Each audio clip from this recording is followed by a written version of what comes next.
기도드리옵나이다. 아멘. 할렐루야. 우리 옆에 분과 이렇게 인사했으면 좋겠습니다. 한 주간 우리가 믿음으로 삶을 살고 모였는데 참 많은 일들 속에서 힘들고 또 기쁜 일도 있었을 텐데요. 우리 믿음으로 격려하겠습니다. 수고하셨습니다.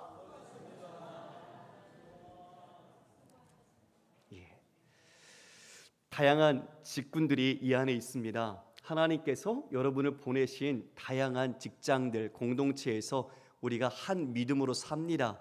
근데 그 믿음으로 살아내는 것이 결코 쉽지는 않지요. 그러나 이 자리에 우리가 주님 앞에, 우리 아버지 앞에 모든 것을 쏟아내고 또 함께 그 은혜로 새로운 힘을 얻는 자리가 되었으면 좋겠습니다. 오늘 드디어 이 산상순 마지막 시간입니다. 좀 아쉽지요? 5장부터 시작했던 하나님께서 예수 그리스도를 이 땅에 보내셔서 바로 우리들에게, 그 제자들에게 천국 백성들은 어떻게 살아야 하는지, 그리고 천국 백성들은 어떤 삶의 길을 가야 하는지 말씀해 주신 겁니다. 성도 여러분, 저를 보시겠습니까? 예. 얼굴 보고 싶어서요. 우리는 인간의 지혜, 또 철학자들이나 수많은 사상가들은 새로운 발견, 깨달음을 가지고 자신은 그것에 감명을 받습니다. 그것으로 사상과 사조를 만들어서 사람들을 이끌어가죠. 뭐 자본주의니 공산주의니 사회의 주인이 수정자본주의, 뭐 여러 가지 이 사회의 근간을 그와 같이 이야기하는 것들이 있습니다. 그런데 우리 주님은 우리를 만드신 분이시고 그 모든 것을 깨닫고 아시는 분입니다. 우리 인간은 깨달아야 알 수 있는 존재지만 우리 하나님은, 그리고 주 예수 그리스도께서는 오셔서 선포하시는 분입니다. 그러니 그 말씀의 권위와 그 말씀의 내용이 우리와 완전히 다른 것이죠. 모세에게 그 산에서 십계명을 주신 것처럼, 하나님의 뜻을 말씀해 주신 것처럼 지금 예수께서 인간의 몸을 입고 오셔서 그 산에 앉으셔서 하나님의 말씀, 하나님의 뜻을 선포하십니다. 어떤 사람이 복이 있었는지부터 시작해서, 그리고 지금에 살고 있는 그 신앙인들, 종교인들의 모습을 보며 외식하는 것에 대해서 말씀해 주셨습니다. 바리새인과 서기관이 하나님을 잘 섬기는 것처럼 금식하고 기도하고 구제했는데 주께서는 아니, 겉모습이 다가 아니야. 겉모습은 그렇게 표현할 수 있어. 말도 그렇게 할 수 있어. 그런데 정말 하나님이 보시고 중요하게 여기는 건 마음이야. 그 마음의 중심이 하나님을 기뻐해서 하는지, 아니면 하나님의 이름은 말하지만 나를 기쁘게 하기 위해서 하는지 외식하는 자라고 말씀하시면서 우리에게 경고를 해주셨습니다. 그리고 이 비판하지 말라, 즉 형제를 정죄하지 말라고 말씀하신 것도 외식한다는 거로 이야기해 주셨죠. 그것은 나는 의롭고 너는 불의하고 나는 하나님께 인정받고 너는 인정받지 못하는 죄인이다라고 판가름하듯 정죄하고 심판하는 것은 하나님 몫인데 왜 너희가 은혜 받은 자로 똑같은 형제를 그와 같이 대하느냐 하면서 비판하지 말라 말씀해 주셨습니다. 그리고 우리가 잘 아는 황금률을 말씀해 주셨습니다. 내가 대접받고자 하는 대로 너도 남에게 그와 같이 하라. 나를 향하던 자기 중심성의 방향을 거꾸로 가져가는 거죠. 다른 타인을 위해, 우리 이웃을 위해 내가 사랑하고 섬기고 베풀고 나가는 것, 내 자신을 희생하고 내어주는 것이 천국 백성의 모습이다. 이것이 율법과 선지자다라고 말씀하시며 하나님의 사랑과 이웃 사랑이 우리의 삶에 어떤 양식으로 드러나야 하는지 이야기해 주셨습니다. 할렐루야. 그 삶이 쉽지는 않습니다. 인간이 부패하고 타락해서 자기 이기적인 마음, 자기 중심적인 마음으로 삶을 살아가려고 하죠. 이 세상 온통 그러한 흐름으로 살아가고 있습니다.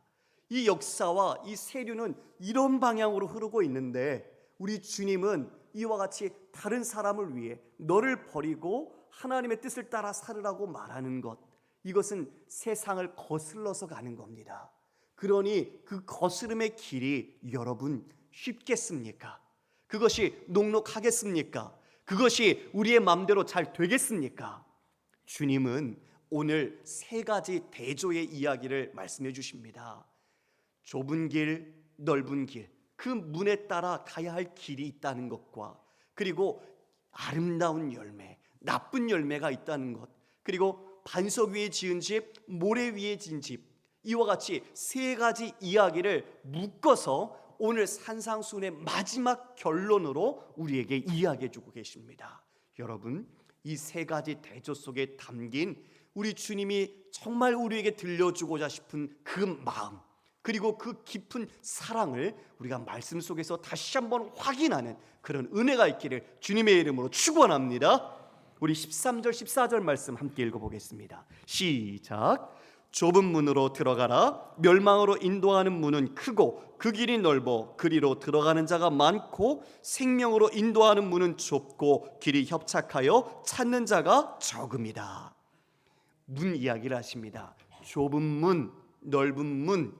그런데 그 길도, 좁은 문은 길이 좁고 협착하다라고 말하고 있습니다. 성도 여러분, 좁다라는 단어의 의미에는 장애물이 곁에 있다라는 의미가 담겨 있습니다. 그러니까 우리는 참 길 가면 뭐 거치는 것 없이 탄탄대로 뻥 뚫린 그런 대로를 가고 싶어 하잖아요. 주님이 좁은 길로 가라고 명령하시는데 그 길이 마지막 종착점이 어디죠? 생명이라는 정거장입니다. 그 좁아 보이지만 마지막 얻는 마지막 머무는 우리의 종국이 바로 생명이라는 거죠. 그런데 넓은 문, 그리고 그 넓은 길로 사람들이 많이 찾는다고 해요. 근데 그 길은 마지막 어디로 가게 되죠? 마지막 가는 곳이 멸망이라는 겁니다. 성도 여러분, 길은 왜 가는 겁니까? 그 길 끝에 목적지를 찾아가기 위한 것 아니겠습니까? 우리 인생이 우리의 뜻으로 태어나진 않았을지라도 하나님의 계획 가운데 이 땅에 내셨다면 그 누구든지 이제 이 인생의 길이라는 그 나그네 여정을 떠나야 합니다. 그 여정을 떠나는 그 앞에 두 길이 있습니다. 하나님께서는 예수 그리스도를 통해 우리를 어떤 길로 가야 하는지 권면하시는데, 사람들이 가는 넓은 길, 그 길이 많이 가니까 안전한 것 같죠.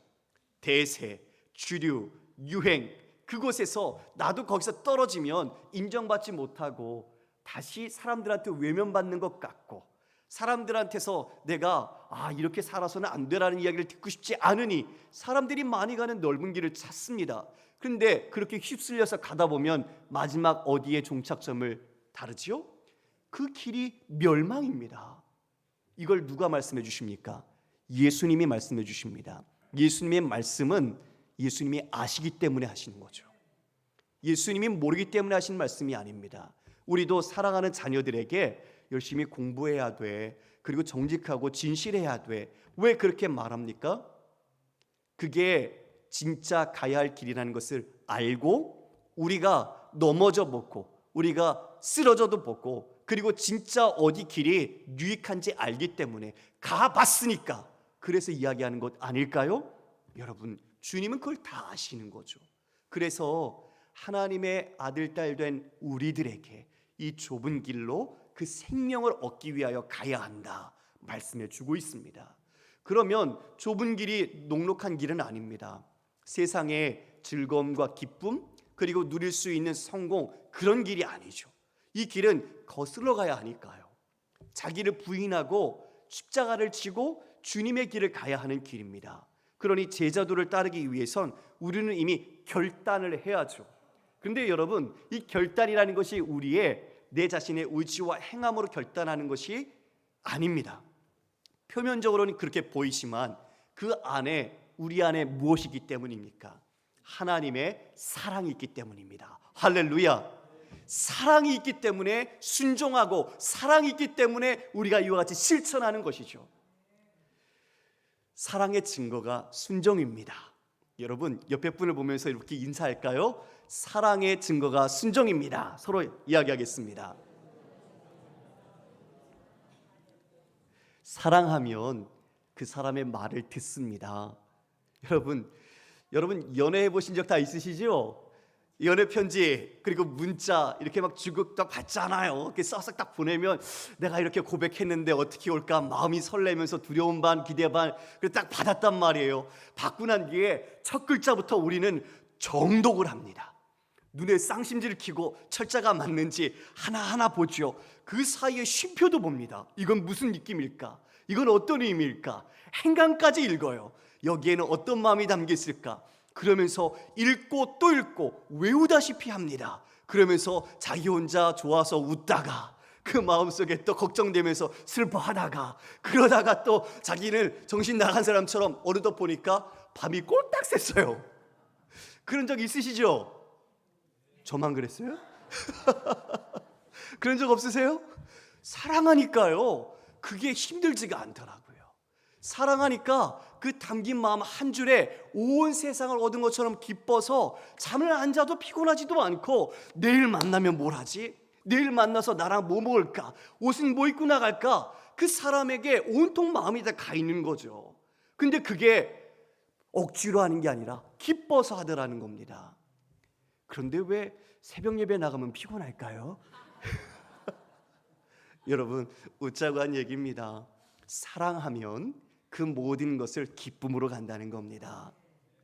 주님이 우리를 사랑하는 것을 우리가 깨닫고 그 사랑의 깊이를 우리가 더 알아갈 때 우리는 그 모든 것을 감사함으로 순종하더라는 것이죠. 부부 사이도 또 우리 사랑하는 우리 교우 사이도 그런 사랑의 깊이를 더해가는 우리 교회가 되기를 축복합니다. 주님이 그 사랑 속에서 부르십니다. 좁은 길 가자. 거기 생명 있다. 넓은 길 사람들 휩쓸려서 가면 안 돼. 거기는 죽음이야. 그러니까 나랑 함께 이 길 가자. 그런데 그 문을 누구라고 말씀해 주시나요? 그 문을 요한복음에 이렇게 말씀하고 있습니다. 요한복음 10장 7절 이하 말씀입니다. 그러므로 예수께서 다시 이르시되 내가 진실로 진실로 너에게 말하노니 나는 양의 문이라. 나보다 먼저 온 자는 다 절도요 강도니 양들이 듣지 아니하였느니라. 내가 문이니 누구든지 나로 말미암아 들어가면 구원을 받고 또는 들어가며 나오며 꼴을 얻으리라. 여러분 누가 문이에요? 예수님이 내가 양의 문이다라고 말씀하셨어요. 그리고 양으로서 양의 문으로서 무엇을 주고 싶으시다고요? 생명을 주려고 한다라고 말씀하고 계시죠. 예수님께서는 나는 너에게 생명을 주려 하고 너희도 더 풍성히 얻게 하려 한다라고 말씀을 해주셨어요. 예수님이 우리에게 원하시는 게 그거예요. 부모가 자식을 낳으면 얻었는데 생명 잃으면 소용 있습니까? 없습니까? 없어요. 여러분 간단하잖아요. 그렇죠? 근데 우리는 자꾸 이걸 분주한 삶 속에서 잊어버리고 다른 것이 더 생명처럼 여겨지는 것처럼 그것을 따라가는 삶을 살아요. 그러니까 진짜 나중에 인생의 황혼기에 이르러서 이 인생을 돌이킬 수가 없는데 그때 가서 의미 없는 삶, 인생 무상 이런 이야기를 하는 거죠. 진짜 인생의 의미가 어디에 있느냐? 바로 좁은 문, 좁은 길에 있다는 거죠. 주님을 따라가는 길, 주님이 우리에게 주시는 인생, 인간으로서 하나님이 기뻐하시는 길을 가는 것, 그것이 생명의 길로 가는 것이다 말씀해 주는 것입니다. 할렐루야. 이어서 그래서 그 길을 가는데 여러분 누구를 만나요? 많은 사람들을 만나죠. 근데 믿는 형제들 가운데 그 당시에 거짓 선지자들이 있었어요. 거짓 예언자들이죠. 하나님의 이름은 말하지만 그들은 겉으로는 양처럼 보이는데 속에는 노략질하는 일이 늑대인 거예요. 이걸 조심하라고 지금 구주께서 말씀해 주십니다. 그러면 그걸 어떻게 분별해야 할까요? 지금도 마찬가지예요. 여러분 목사라는 타이틀을 많이 갖고 있죠. 그리고 영적 지도자라는 것, 우리가 그런 리더십을 갖고 있는 사람들이 이 땅에 얼마나 많은지 몰라요. 그런데 왜 이렇게 한국 교회가 많은 사람들에게 비난과 어려움 이런 모습을 당하고 있을까요? 우리가 잘못한 겁니다. 진짜 우리가 믿음의 길을 바르게 가기 위해서는 분별력이 있어야 된다는 것을 말씀해 주세요. 여러분 십자가의 문을 통과했네요. 우린 모두 통과했어요. 그래서 그 길을 가는데 그 길에 정말 바른 목자들을, 바른 사람을 만나서 가야 되잖아요. 예수님께서 나는 포도나무다, 너희는 가지다라고 말씀해 주셨거든요. 포도나무에 가지가 접붙임을 해야 하는 거죠. 그러면 그 포도나무에 접붙임을 한 가지에서는 뭘 맺습니까? 그렇죠, 포도 열매를 맺게 되는 거죠. 지금 주님께서 그 분별하는 판단을 무엇으로 하라 말씀하시냐면 열매를 보고 너희들이 진짜인지 가짜인지 구별해야 한다 말씀해 주세요. 무엇을 보고요? 그렇죠, 열매를 보고. 그런데 열매를 본다는 건 바로 그 나무가 어떤 나무인지를 보기 위한 거잖아요. 근데 여러분, 열매를 맺으려면 시간이 필요합니다. 그래서 여기에 우리 지금 이 시대 속에서도 수많은 선지자가처럼 예언을 하고 신유와 또 죽기와 카리스마 있는 사역을 하는 사람들도 많이 있어요. 그런데 주님은 그들에 대해서 진짜 판별법이 열매라고 얘기해 주시는 거예요. 그 열매가 뭘까요? 우리 함께 21절 22절 우리 함께 읽어보겠습니다. 시작. 나더러 주여 주여 하는 자마다 다 천국에 들어갈 것이 아니요 다만 하늘에 계신 내 아버지의 뜻대로 행하는 자라야 들어가리라. 그날에 많은 사람이 나더러 이르되 주여 주여 우리가 주의 이름으로 선지자 노릇하며 주의 이름으로 귀신을 쫓아내며 주의 이름으로 많은 권능을 행하지 아니하였나이까 하리니. 자, 주여 주여, 주님을 알아요. 주님을 모르는 사람들이 아니에요. 주의 이름을 찾습니다. 그런데 주께서 뭐라고 말씀하세요? 야, 주님이라고 부른다고 해서 너희들이 다 주님을 섬긴 게 아니라는 거죠. 그 중요한 열매, 그 열매의 핵심과 본질이 뭐냐? 딱 봤더니 아버지의 뜻대로 행하는 자라야. 여러분, 이게 중요합니다. 여러분, 그 밑에 줄을 쭉쭉 그셔야 돼요. 거기에 동그라미를 치셔야 돼요. 이게 우리가 행해야 할 뜻이기 때문에 그렇습니다. 주여 주여라고 이름은 말은 하는데 그들이 행하는 건 하나님의 뜻이 아니에요. 내 뜻이에요. 내 열심으로 내가 원하는 걸 이루는 거예요. 그런 자들이 있다는 걸 지금 말씀해 주시는 거예요. 그러면서 그들이 무엇까지도 행했어요? 보니까 그들이 귀신도 쫓아내고요, 그리고 주의 이름으로 선지자 노릇도 하고요, 예언을 한 거예요. 그리고 수많은 권능도 행했어요. 여러분, 여기에 속아서 안 된다는 거죠. 정말 잘 들으십시오. 놀라운 기적과 권능이 일어난다, 이것이 하나님 아버지의 뜻과 맞지 않을 수 있다는 것을 분명하게 이야기해 주는 거예요. 중요한 믿음의 대상과 본질은 하나님 아버지고 그 내용은 하나님 아버지의 뜻을 따라야 하는데, 우리는 자꾸 드러나는 외적인 열매처럼 보이는 능력, 카리스마, 그와 같은 권능에 우리가 미혹당한다는 거예요. 저 사람 가면 예언하는데 귀신같이 맞춰. 저 사람은 모든 병도 다 고쳐. 저 사람에게 가봐. 저 사람 상담을 되게 잘해. 너에게 필요한 말을 반드시 귀신같이 해줄 거야. 이런 식으로 귀신을 쫓아내고 우리의 앞길을 예언하고 우리에게 있어서 권능을 보이는 것처럼 보이는 그 모든 것들이 본질이 아니다. 거기에 속지 말라는 거죠.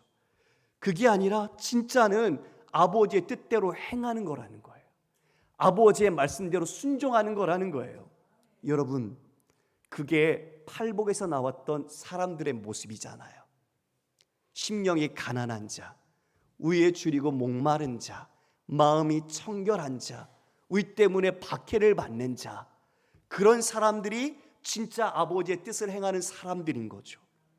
그러니까 우리가 이 세상에서 보는 척도와 관점으로 슈퍼파워를 갖고 있고 능력을 드러내고 인기를 얻고 칭찬을 얻는 것은 우리가 지켜봐야 돼요. 그 사람이 어떤 열매를 맺는지, 정말 주님을 따르라고 하는지, 자신도 자기를 부인하면서 겸손히 주님을 따르는 모습을 제자도로 가는지, 아니면 나를 따르라, 내가 예수님 하나님처럼 내 자신이 그 자리를 차지하고서 여러분 나를 따라야 합니다. 나를 따라오면 내가 이렇게 해줄 겁니다. 내 능력을 보세요. 나를 보세요. 나를 따르세요. 이건 뭐라고요? 가짜예요. 복음은 하나님의 말씀의 가치를 담고 그것을 그 좁은 길을 가는 데 의미가 있지, 이 넓은 길과 세상의 사고방식 속에서 영광과 자기의 영화를 추구하는 모습으로 나타나지 않는다는 겁니다. 예수님 그런 삶을 살지 않았어요. 예수님은 자기 머리 들 곳도 조차 없이 사셨어요. 다 내어주는 삶을 우리를 위해서 사셨어요. 여러분, 로마 제국의 그 영광을 사람들은 추구했고 자신들이 지배받고 있는 이 이스라엘조차도 그 정치적이고 군사적인 힘을 가진 메시아를 기대했어요. 그러나 주님은 결코 힘이 없어서가 아니라 힘을 갖고 있지만 그 방식으로는 이 땅에 하나님 나라와 생명을 이룰 수 없다는 걸 보여주셨어요. 그게 십자가예요. 십자가, 내가 죽고 진짜 이 죄에서 구원받아서 하나님의 나라의 백성과 하나님의 뜻을 따라 살아가는 그 풍요로움을 맛보는 것, 이것이 진짜 하나님이 인간을 창조하신 놀라운 목적이라는 것을 말씀해 주신 거예요. 성도 여러분, 우리도 믿음의 열매를 맺어가요. 그 열매는 도덕적인 열매가 아니에요. 물론 그런 열매도 포함되어 있어요.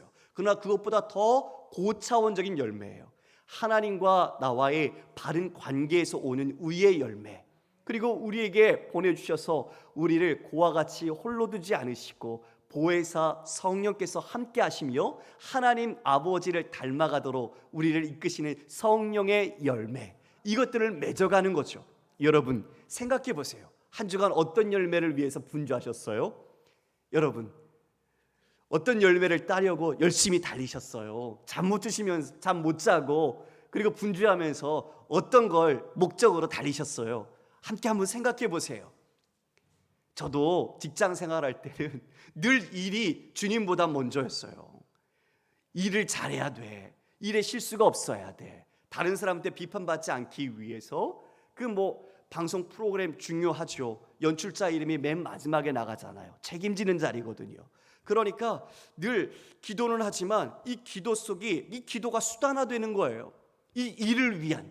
그런데 진짜 기도해야 될 내용은 하나님의 영광과 주의 나라를 위해서 그분이 우리를 통해 거룩히 드러나도록 기도해야 되는데, 그 내용은 간데 없고, 주님 아시죠? 나 오늘 이 일 하는데 이 일 잘 돼야 돼요. 나 이거 망하면 끝나요. 나 알아서 하세요. 막 이런 식의 협박적인 기도를 하는 거죠. 그러면서 난 주님 믿는다고. 근데 진짜 누굴 믿는 걸까요? 나를 사랑하는데 이용하는 주님, 그죠? 나를 위해서 주님을 수단화하는 그런 모습이 보이더라는 거예요. 주님은 아니다. 진짜는 그 삶의 열매, 순종의 열매가 뭐로 맺히는지 봐라. 이단들 너무나 많아요. 사이비들도 너무나 많아요. 근데 여러분, 그들이 진짜 양처럼 보여요. 사회에, 국가에 얼마나 자신들이 봉사하고 섬기고 헌신하는지 이 모든 것들을 자랑한다니까요. 저는 그 사람들과 마주쳐서 함께 회의를 한 적이 있는데 자신들이 받았던 상들을 다 열거해요. 무슨 상 무슨 상, 아주 정부와 그리고 어떤 기관에서 주는 그런 봉사, 그런 상들을 쫙 자랑해요. 자신들은 좋은 단체라는 거죠. 여러분, 겉모양은 그럴 수 있다니까요. 겉모양은 그와 같이 금식하고 기도하고 구제할 수 있다니까요. 그런데 그 속은 주님 보시고서 뭐라고 그러셨어요? 외식하는 자라고 하셨잖아요.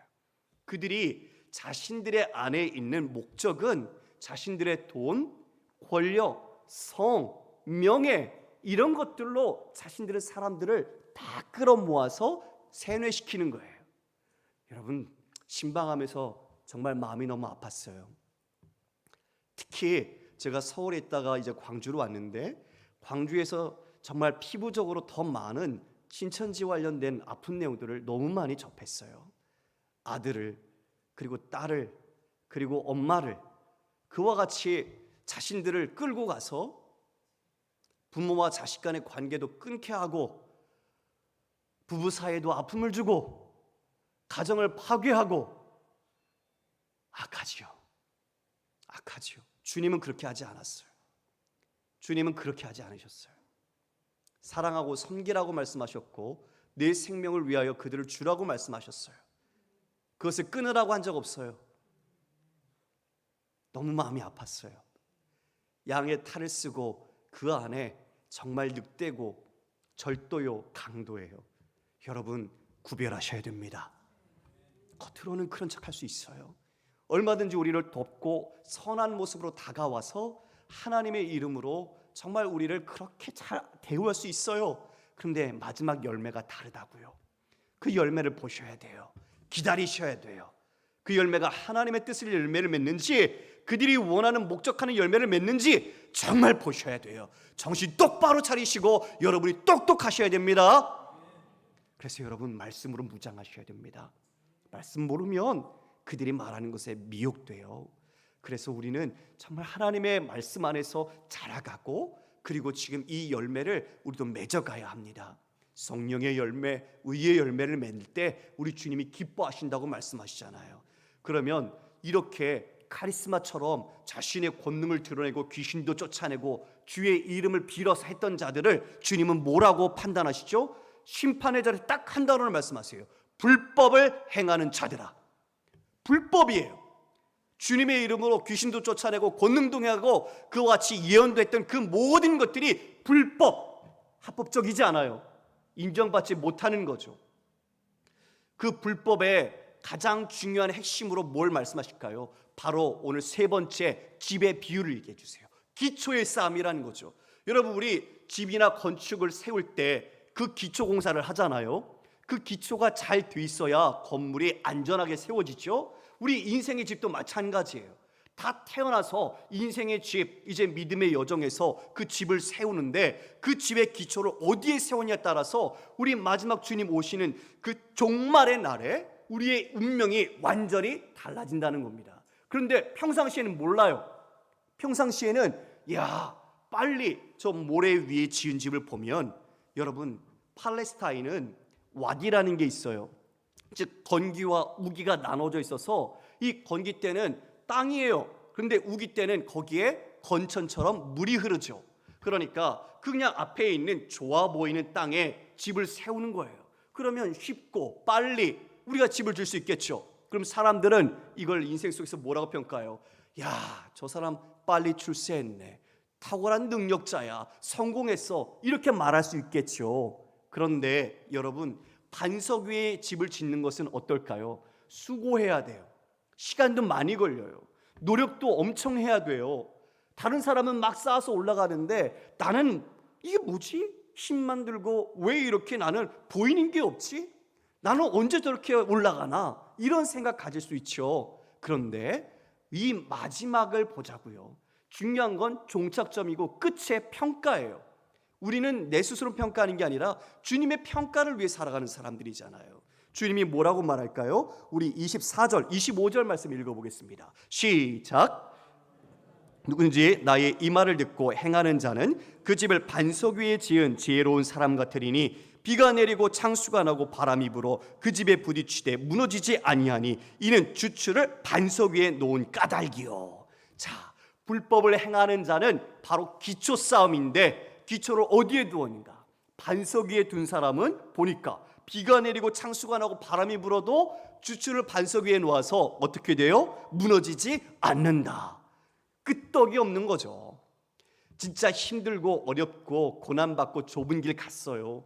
그 길에 정말 힘든 일이 많았어요. 장애물이들이 있으니까 얼마나 힘들었겠어요. 그런데 그 길 간 사람은 마지막 주님 오시는 그날 이 모든 심판처럼 광풍이 불어칠 때 끄떡이 없이 그 기초가, 주추가 반석, 바로 예수 그리스도와 그분의 말씀 위에 서있기 때문에 든든하게 서 있더라, 이렇게 말하고 있는 겁니다. 그러면 모래는 어때요, 여러분? 여러분, 우리 예전에 그 운동장이나 놀이터에서 두꺼봐 헌집 줄게 새집 다오 했잖아요. 그러면 그거 살짝만 탁 건드려도 어떻게 되죠? 와르르 무너지잖아요. 모래가 그래요. 기초가 약한 거죠. 주님 광풍 불듯이 이와 같이 인생의 심판, 마지막 종국의 날에 그들은 와르르 존재 자체가 무너지는 거예요. 여러분, 두 가지 모습 속에 우리는 오늘 어떠한 믿음의 길과 또 어떠한 우리가 열매를 맺고 우리가 인생이라는 이 믿음이라는 이 집을 어떻게 지어야 하는지 우리 창조하신 주께서 우리에게 말씀해 주셨어요. 저는 이 말씀 묵상하면서 이런 생각이 들었습니다. 우리 주님 너무나 자상하시다. 어떻게 이렇게 하나하나 그 인생과 마지막 날까지 하나도 빠짐없이 우리가 꼭 이 길 가야 된다고, 여기 이렇게 살아야 한다고 우리를 얼마나 사랑하시는지 이 말씀 속에서 느껴진 거예요. 심판의 말이 아니라 택함 받은 자들을 정말 암탉이 자기 새끼를 날개 아래 모으듯 끝까지 보호하시고 안전한 이 길 속에서 하나님의 영원한 생명으로 하나님의 자녀로 살아가라고 이 말씀해 주시는 그 사랑이 느껴졌습니다. 할렐루야. 여러분, 이 말씀 이제 산상수훈을 마감합니다. 사람들이 28절 29절에 보면 권위 있는 그 자같이 서기관과 같지 않다고 놀래요. 그럴 수밖에요. 말씀이신 분이 직접 인간으로 오셔서 말씀을 전하시는데 어떻게 한낱 서기관과 같겠어요? 이 깨달음이 너무나 깊은 거죠. 우리가 이 말씀 속에 이 주추를 누구든지 다 놔야 돼요, 인생에. 그런데 그것을 주님은 비유코자 말씀을 들었지만 말씀을 행하는 자는 반석 위에 놓은 자요, 말씀을 들었지만 행하지 않은 자는 모래 위에 지은 자라고 말씀하세요. 사랑하면 어떻게 한다고요? 순종한다고 했잖아요. 이에 하나님을 사랑하면 그 말씀을 따라 살아가는 거죠. 순종하는 거죠. 비록 다른 이 세상에서는 삐까뻔쩍하고 자신의 이름과 영광과 명예를 높이면서 사람들은 다 자랑하고 인정받으려고 하지만 우리는 주님의 인정을 받는 자, 그리고 주님의 이름을 높이는 것으로 내 기쁨을 삼는 자.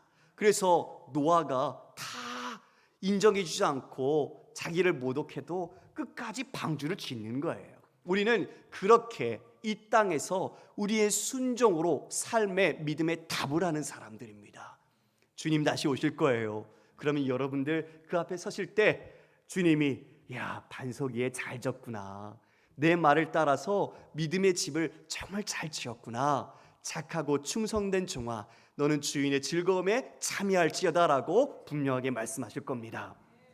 바클레이라는 사람이 이와 같이 이야기를 했습니다. 실천 없는 믿음은 모순이며 순종 없는 사랑은 불가능하다. 그러니까 믿음이 있다고 이야기하면서 순종하지 않는 실천이 없는 것은 모순이고요, 그리고 순종 없는 사랑은 불가능하다. 사랑한다고 하면서 순종이 없는 건 거짓말이라는 거죠. 여러분, 사랑, 우리는 그 사랑을 어디에서 발견합니까? 예수 그리스도의 십자가에서 발견합니다.